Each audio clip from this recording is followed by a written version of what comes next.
हम नाग पंचमी की तुम्हें भक्तों कथा सुनाते हैं, पावन कथा सुनाते हैं। नाग देव की पूजा करके इन्हें मनाते हैं, हम कथा सुनाते हैं। हम नाग पंचमी की तुम्हें भक्तों कथा सुनाते हैं, पावन कथा सुनाते हैं। नाग देव की पूजा करके इन्हें मनाते हैं, हम कथा सुनाते हैं। जब नाग देव प्रसन्न हो, सुखी भक्तों का जीवन हो। जब नाग देव प्रसन्न हो, सुखी भक्तों का जीवन हो। प्रिय भक्तजनों, आज हम आपको नाग पंचमी की कथा सुनाएंगे। सनातन धर्म में अनेकों ही त्योहार मनाए जाते हैं, जिनमें नाग पंचमी भी विशेष त्योहार है।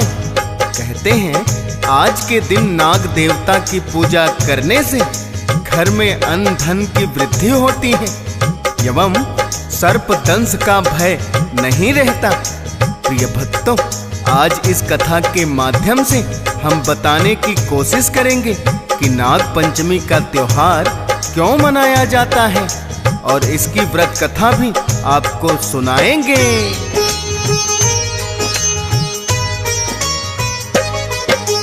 राजा दक्ष प्रजापति की थी 84 कन्याएं, जिनमें से 13 को है ऋषि कश्यप ब्याह खिलाई।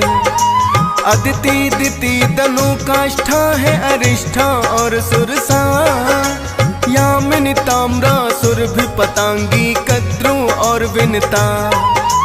विनता और करदू के बीच की भक्तों कहानी है, नाग पंचमी के अवसर पे हमें सुनानी है। विनता गर्भ से अरुण गरुड़ 2 पुत्रों का जन्म हुआ, और करदू ने अनेकों ही नागों को जन्म दिया। वासुकी तक्षक कालकोट भी जिनमें आते हैं, पावन कथा सुनाते हैं। नाग देव की पूजा करके इन्हें मनाते हैं, हम कथा सुनाते हैं। जब नाग देव प्रसन्न हो, सुखी भक्तों का जीवन हो। जब नाग देव प्रसन्न हो, सुखी भक्तों का जीवन हो। प्रिय भक्तजनों, ऋषि कश्यप ब्रह्मा जी के मानस पुत्र मरीचि के विद्वान पुत्र थे, जो राजा दक्ष प्रजापति की 13 कन्याओं को ब्याह कर लाए थे।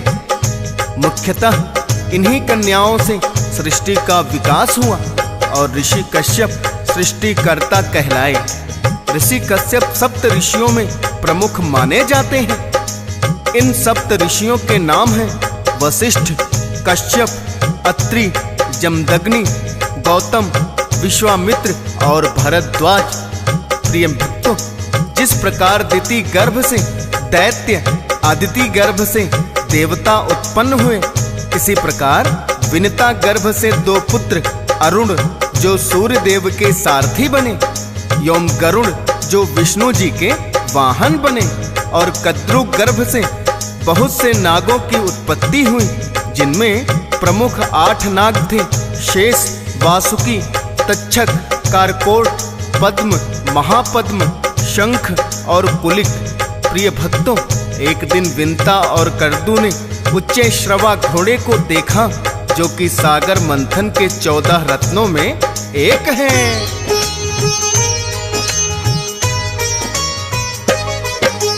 उच्चे श्रवा नामक घोड़ा जब है सामने आया, कद्रू ने जो देखा तो है विनता को बतलाया।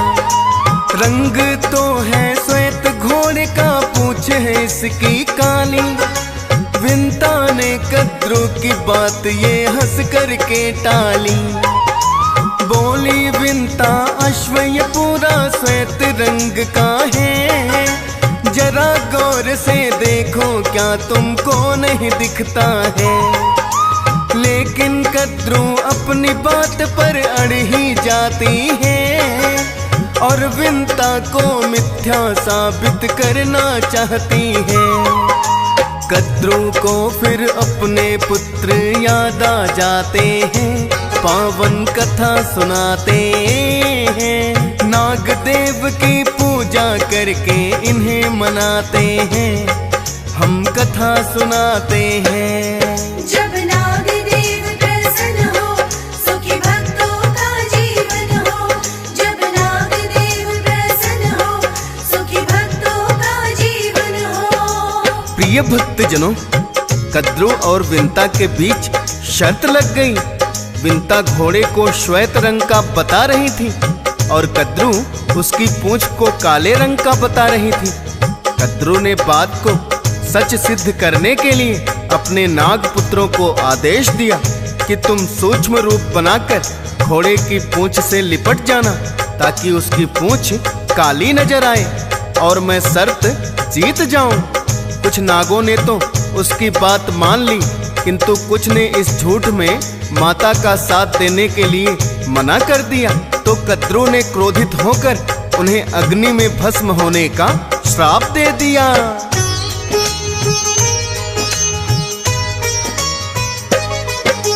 माता ने जो श्राप दिया था सच तो होना था, जिसमें भस्म ये होंगे सारे यज्ञ वो होना था। राजा परीक्षित की मृत्यु हुई सर्प दंश के कारण, जानते हुए कर ना सके थे इसका कोई निवारण। राजा परीक्षित पुत्र ने नागों से बदला लेना चाहा, जन्मे जय ने इसके लिए फिर नाग यज्ञ करवाया। किंतु मुनि आस्तिक आकर उसे रुकवाते हैं, भस्म होने से अग्नि में नागों को बचाते हैं। नाग पंचमी का ही दिन था वो तो बताते हैं, पावन कथा सुनाते हैं। नाग देव की पूजा करके इन्हें मनाते हैं, हम कथा सुनाते हैं। जब नाग देव प्रसन्न हो, सुखी भक्तों का जीवन हो।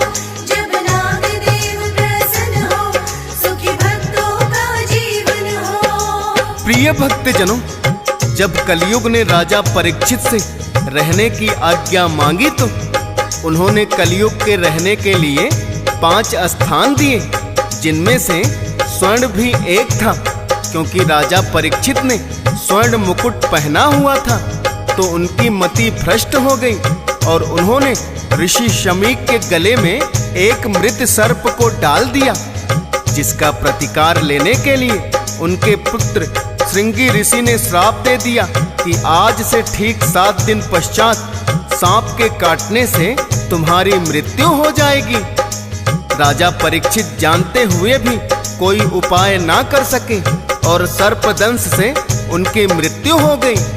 राजा परीक्षित के पुत्र जन्मेजय ने जिसके प्रतिकार में नाग यज्ञ किया, जिसमें सारे नाग यज्ञ अग्नि में आकर भस्म होने लगे, तब मुनि आस्तिक ने आकर राजा जन्मेजय के नाग यज्ञ को रुकवाया और जलते हुए नागों को अग्नि से बचाने के लिए उनके ऊपर शीतल दूध डाला और पिलाया। भक्तों, जब मुनि आस्तिक ने नाग यज्ञ रुकवाया तो नाग पंचमी का ही दिन था। तभी से नाग पंचमी का त्योहार मनाया जाने लगा, जो इस दिन नाग देवता को शीतल दूध अर्पित करते हैं। नाग देवता सदा ही उन पर प्रसन्न रहते हैं। प्रिय भक्तों, नाग पंचमी के दिन अनेकों भक्त व्रत भी करते हैं और कोई भी व्रत कथा सुने बिना संपूर्ण नहीं होता। अतः हम आपको नाग पंचमी की व्रत कथा सुनाएंगे।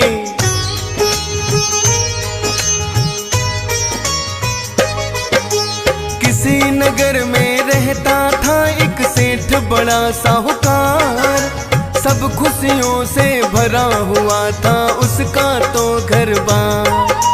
7 पुत्र थे सेठ के घर में, 7 ही बहुएं हैं। 7 पुत्र और बहुएं मिलजुल करके रहते हैं।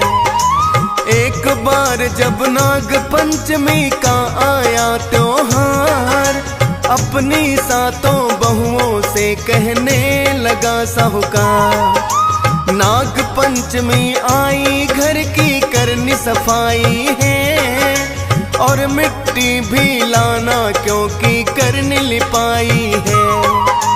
अपनी सातों बहू को वो तो हुक्म सुनाते हैं, पावन कथा सुनाते हैं। नाग देव की पूजा करके इन्हें मनाते हैं, हम कथा सुनाते हैं। जब नाग देव प्रसन्न हो, सुखी भक्तों का जीवन हो।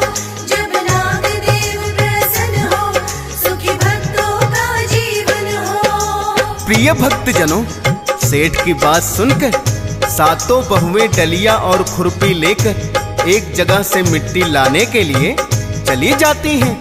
उन सब बहुओं में छोटी बहू सबसे समझदार थी।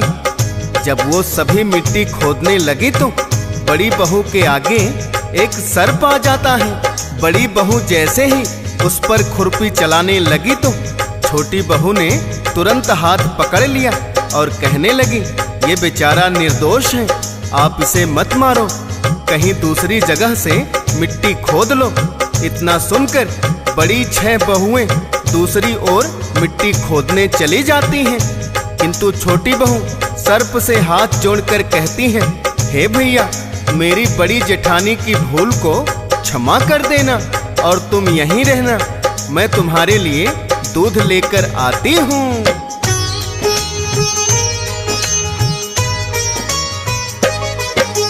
छोटी बहू ने बड़ी जेठानी से है उसे बचाया, क्योंकि उसका भाई नहीं था सर्प को भाई बनाया। मिट्टी लेकर सातों ही बहुएं फिर तो चली गई हैं, और घर के कामों में जाकर व्यस्त हो गई हैं। छोटी बहू ने तो उस सर्प को भाई माना है, भूल गई ले जाकर उसको दूध पिलाना है। अगले दिन जब छोटी बहू को याद बात आई, कच्चा दूध उस सर्प की खातिर लेकर है आई।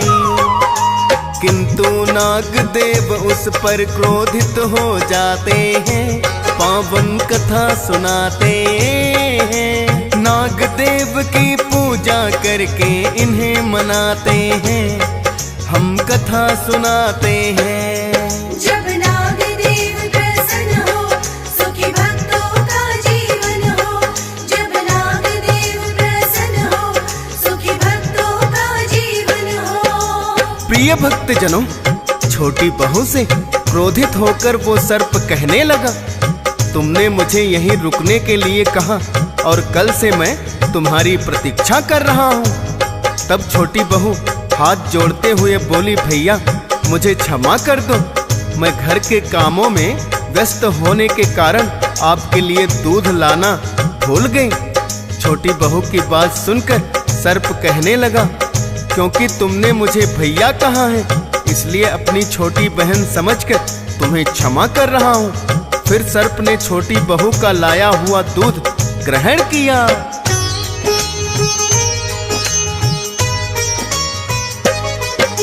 फिर तो एक दिन उसी सर्प ने मानव रूप बनाया, छोटी बहू का भाई बनकर उसके घर चलाया। छोटी बहू को आकर के सब कुछ भी बता दिया है, भाई बनकर आया हूँ जैसा कि तुमने कहा है।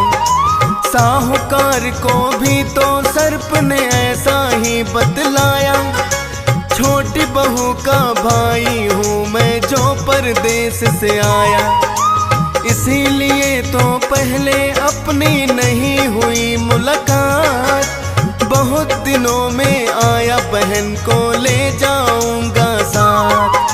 साहूकार भी उसको मना नहीं कर ही पाते हैं, पावन कथा सुनाते हैं। नाग देव की पूजा करके इन्हें मनाते हैं, हम कथा सुनाते हैं। जब नाग देव प्रसन्न हो, सुखी भक्तों का जीवन हो। जब नाग देव प्रसन्न हो, सुखी भक्तों का जीवन हो। प्रिय भक्तजनों, सर्प जो कि मनुष्य बनकर अपनी बहन के घर में आया था, उसने साहूकार और अपनी बहन की जेठानियों को बताया कि मैं इसका छोटा भाई हूँ, जो कि बहुत दिनों से परदेश में रहता था और मैं कुछ दिनों के लिए अपनी बहन को घर ले जाने के लिए आया हूँ। तो साहूकार ने खुशी खुशी छोटी बहू को उसके भाई के साथ भेज दिया। छोटी बहू अपने नाग भाई के पीछे पीछे चल दी। चलते चलते एक गुफा आई तो उसका भाई कहने लगा, हे बहन, ये अपने घर जाने का मार्ग है। अब मैं सर्प बन जाऊंगा और गुफा में प्रवेश करूंगा।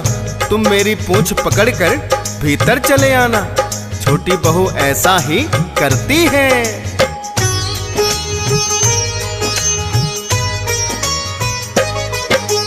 अपने भाई के साथ वो तो नागलोक में आई। नागलोक की शोभा देखकर बड़ी ही हर्षाई। हीरे मोती और मणियों की चकाचौंध ऐसी आज तलक नहीं सुनी थी उसने, ना ही कभी देखी। फिर उस सर्प की माता भी तो उनके पास आई है। माँ से बोला, इसने मेरी जान बचाई है, इसीलिए मैं बहन मानकर नागलोक ले आया। माता ने भी बेटी समझकर बड़ा ही प्रेम लुटाया। आपस में फिर माँ बेटी की होती बातें हैं, पावन कथा सुनाते हैं। नाग देव की पूजा करके इन्हें मनाते हैं, हम कथा सुनाते हैं। जब नाग देव प्रसन्न हो, सुखी भक्तों का जीवन हो। जब नाग देव प्रसन्न हो, सुखी भक्तों का जीवन हो। प्रिय भक्तजनों, सर्प की माता ने भी छोटी बहू को बेटी मान लिया और बड़ा ही प्यार दुलार दिया। एक दिन माता कहने लगी, बेटी, मैं बाहर जा रही हूँ, तुम अपने भाई को दूध पिला देना। छोटी बहू ने कहा, ठीक है माँ, आप निश्चिंत होकर जाइए, मैं भाई को दूध पिला दूंगी। किंतु छोटी बहू ने भूल से भाई को गर्म दूध पिला दिया, जिससे उसका मुंह जल गया। जब माता आई और अपने बेटे का जला हुआ मुंह देखा तो छोटी बहू पर क्रोध करने लगी। किंतु छोटी बहू ने उसी समय प्रार्थना की, हे माता, मुझसे भूलवश ऐसा हो गया। तो उसकी माता का क्रोध शांत हुआ। कुछ दिन नागलोक रहने के पश्चात छोटी बहू ने वापस जाने की इच्छा जताई।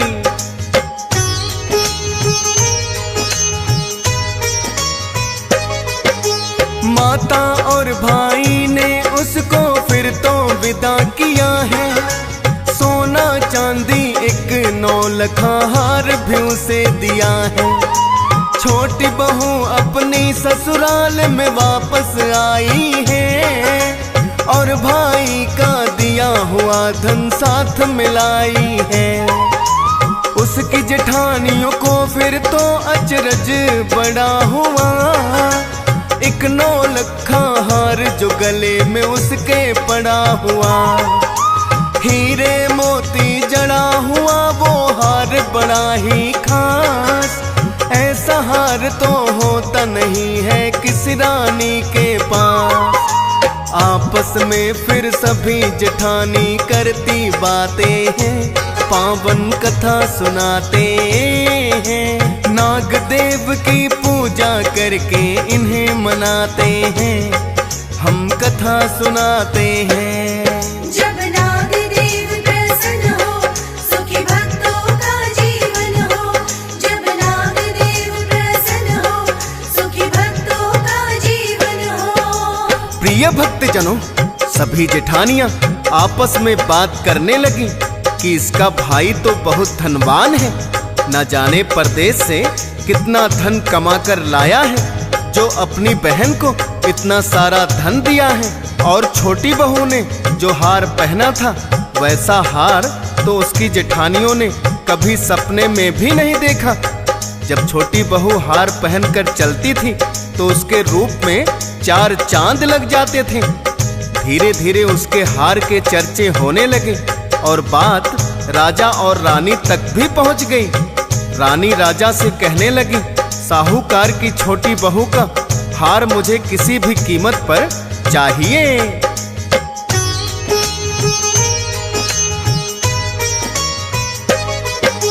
राजा ने फिर सभा में साहूकार को बुलवाया, लगा पूछने छोटी बहू ने हार कहाँ से पाया। बोला साहूकार कि उसके भाई ने दिया है।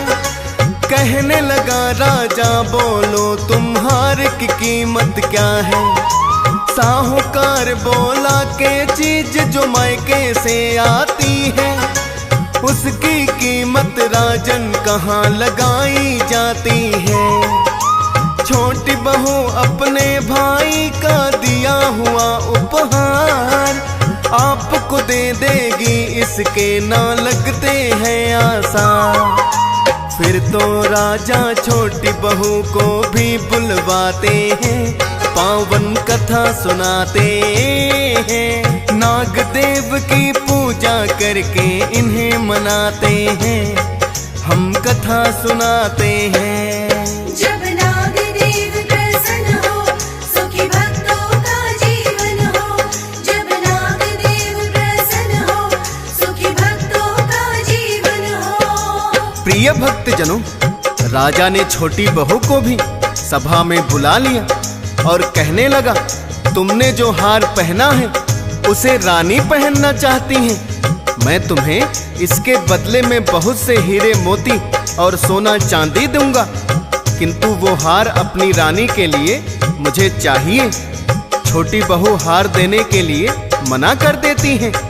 तो राजा कहते हैं, यदि तुमने मेरी आज्ञा का पालन नहीं किया तो तुम्हारे सारे परिवार को कारावास में डाल दूंगा। छोटी बहू को मजबूरीवश राजा को हार देना ही पड़ता है।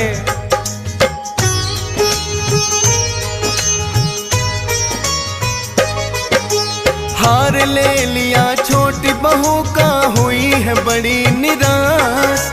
और कोई परचारा नहीं था छोटी बहू के पास।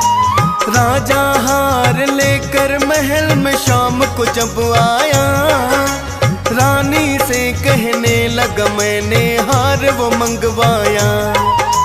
देखो इसे पहन कर कैसा तुम पर जचता है। हार बड़ा ही सुंदर है, अनमोल ये लगता है। राजा ने रानी को फिर तो हार दे दिया है। रानी ने भी अपने गले में उसको पहन लिया है। हीरे मोती सर्प नजर पर उसको आते हैं, पावन कथा सुनाते हैं। नागदेव की पूजा करके इन्हें मनाते हैं, हम कथा सुनाते हैं। जब नागदेव प्रसन्न हो, सुखी भक्तों का जीवन हो। जब नागदेव प्रसन्न हो, सुखी भक्तों का जीवन हो। प्रिय भक्तजनों, जैसे ही रानी ने हार को अपने गले में डाला, हीरे मोतियों की जगह सर्प बन गए और रानी की चीख निकल गई। राजा ने सोचा, ये कैसा जादुई हार है। उसने तुरंत ही साहूकार और छोटी बहू को बुलाया और छोटी बहू को आदेश दिया कि यह हार पहन कर दिखाओ। छोटी बहू ने हार पहना तो वही हीरे मोती जड़ा हुआ नौलखा हार दिखाई दिया। रानी ने तुरंत उसके गले से उतार कर जब स्वयं पहना तो फिर से सर्प बन गए। ये देखकर राजा छोटी बहू से कहने लगे, ये हार तुम्हारी ही अमानत है, तुम इसे ले जाओ। और पुरस्कार स्वरूप राजा ने उसे बहुत ही सारा धन दिया।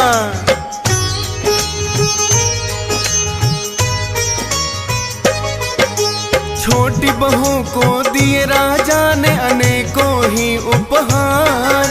लौट के घर में आ गए हैं फिर बहू और साहूकार। नाग पंचमी के दिन सर्प को क्योंकि दूध पिलाया, इसीलिए तो छोटी बहू ने इतना धन है पाया। नाग पंचमी व्रत की भक्तों पावन कथा यही है। पूजा पाठ के बाद अवश्य ही जाती सुनी पढ़ी है। DS पाल ने कर दिया भक्तों कथा का वर्णन। श्रद्धा भाव से सुनते जिसको हंस राज रल्हन। फौजी सुरेश को और लिखने के लिए बताते हैं, पावन कथा सुनाते हैं। नाग देव की पूजा करके इन्हें मनाते हैं, हम कथा सुनाते हैं।